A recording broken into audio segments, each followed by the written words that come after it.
अनेक मॉम्सला वाटतं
चांगला असतो, जेणेकरून ती स्वतः सगळ्या गोष्टी एक्सप्लोअर करेल.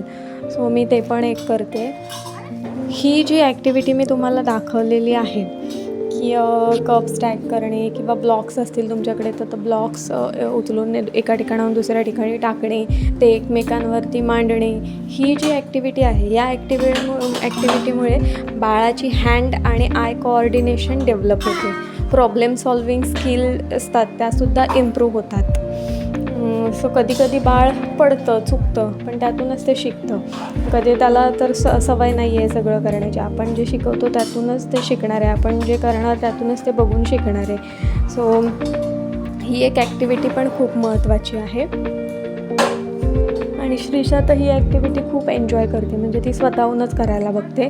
कारण तिला तर आधीच बोर झालेलं असतं, तिची 30 खेळणी खेळून तिला बोर झालेलं असतं. त्यामुळे किचनमधली भांडी काढणं आणि त्याच्याबरोबर खेळणं हे पण तिला आवडतं. त्यामुळे ही ॲक्टिव्हिटी ती एन्जॉय पण करते आणि एन्जॉय करताच ती छान प्रकारे शिकते सगळं.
श्रीषा खेळणे भर.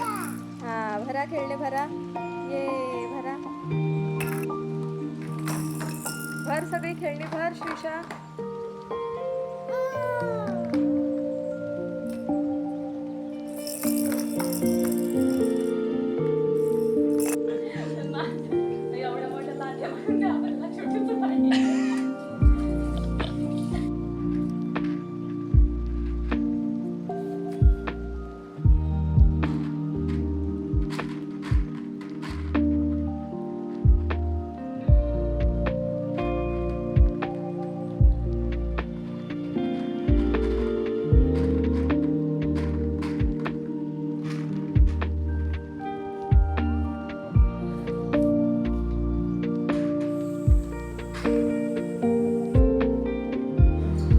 ही जी ॲक्टिव्हिटी आहे ती आहे सेन्सरी प्ले ॲक्टिव्हिटी.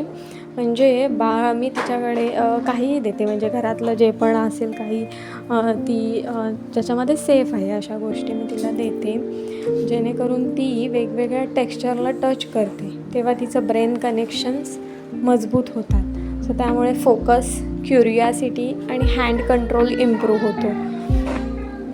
सो ही पण ब्रेन स्टिम्युलेशनसाठी बेस्ट ॲक्टिव्हिटी आहे. आपण सगळ्या ॲक्टिव्हिटी आपण अंडर ऑब्झर्वेशनच करायला हव्यात, कारण बाळाला सवय असते की जी काही वस्तू मिळेल ती तोंडात घालणे. सो आपण सगळ्या ॲक्टिव्हिटी आपल्या ऑब्झर्वेशनखालीच करणं गरजेचं आहे. पण कोणत्याही महागड्या वस्तू न खरेदी करता आपण घरच्या घरी ह्या ॲक्टिव्हिटी आपण घेऊ शकतो. बाळाबरोबर खेळता खेळता ह्या ॲक्टिव्हिटी पण घेऊ शकतो, कारण बाळाचं जे ब्रेन डेव्हलपमेंट आहे त्या ह्या एजमध्ये खूप फास्ट होत असतं. सो ते आपण जे करू, आपण जे बोलू, आपण जे शिकवू ते पटकन ग्रास्प करून ते सगळं लक्षात ठेवून ती क्रिया परत बाळाकडून घडत असते. त्यामुळे जर आपण ह्या गोष्टी केल्या तर त्याचा खूप फायदा आहे असं मला वाटतं.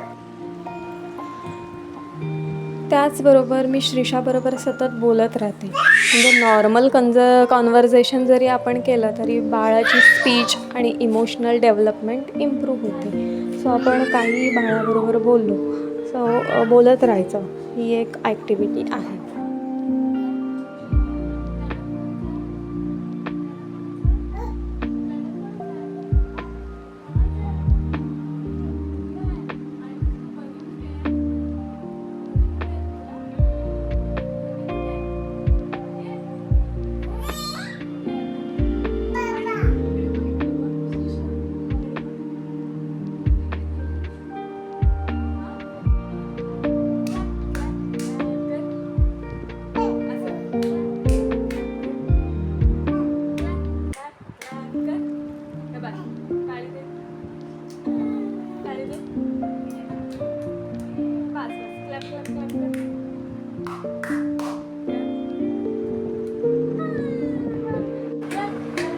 म्युझिक आणि राईम्समुळे बाळाचा ब्रेन खूप ॲक्टिव्ह होतो. रिदम, लिसनिंग स्किल आणि मूडसुद्धा इम्प्रूव्ह होतो.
फिजिकल ॲक्टिव्हिटी आहे ज्यामध्ये बाळाचं क्रॉलिंग असेल, वॉकिंग प्रॅक्टिस असेल किंवा बॉल बरोबर खेळणं असेल, त्यामुळे त्याची फिजिकल एक्सरसाइज होते. सो ही फिजिकल ॲक्टिव्हिटी आहे ती पण ब्रेन डेव्हलपमेंटसाठी खूप महत्त्वाची असते.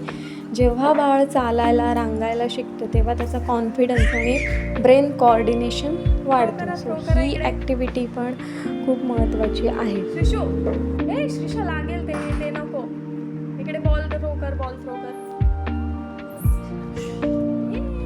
कॅच थ्रो करा. कॅच थ्रो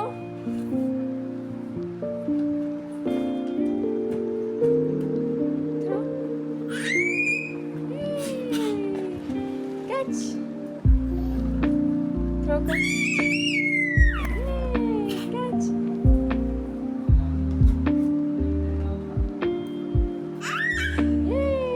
हे गेला बॉल गेला.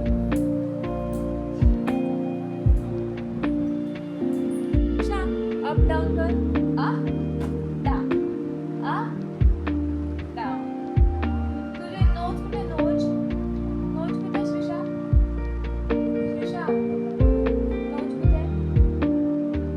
नोज कुठे? हेअर कुठे? हेअर. सॉरी म्हणा. सॉरी म्हणा. अरे व्हेरी गुड. डाऊ करते श्रीशा. डाऊ करते. हो. आईच कुठे? आईच.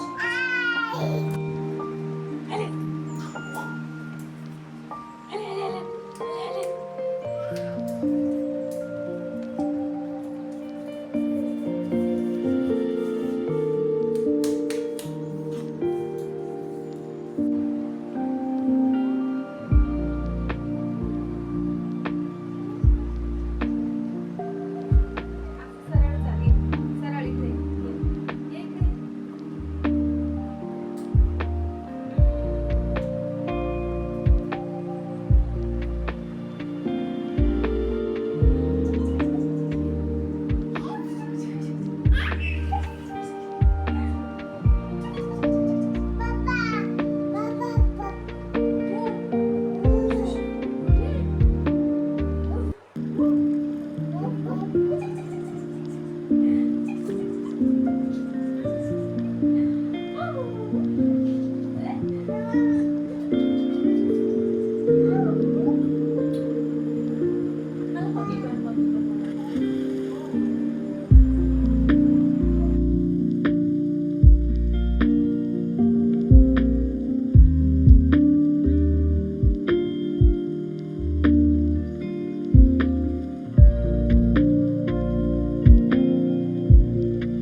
त्याचप्रमाणे मी श्रीशाला कधी बाहेर नेलं तर मग मी इकडं तिकडच्या सगळं दाखवत असते. हा कुत्रा आहे, ही मांजर आहे, हे झाड आहे, चांदोबा आहे, असं सगळं दाखवत असते. पण घरात असेल तर तिला टी व्हीवर पण दाखवते. डॉग आहे, डॉग कसा करतो, कॅट आहे, कॅट कशी करते, असं ॲनिमल्स वगैरे तिला मी टी व्हीवरती पण दाखवत आहे. यामुळे स्पीच डेव्हलपमेंट होते आणि मेमरी पण खूप चांगली डेव्हलप होते.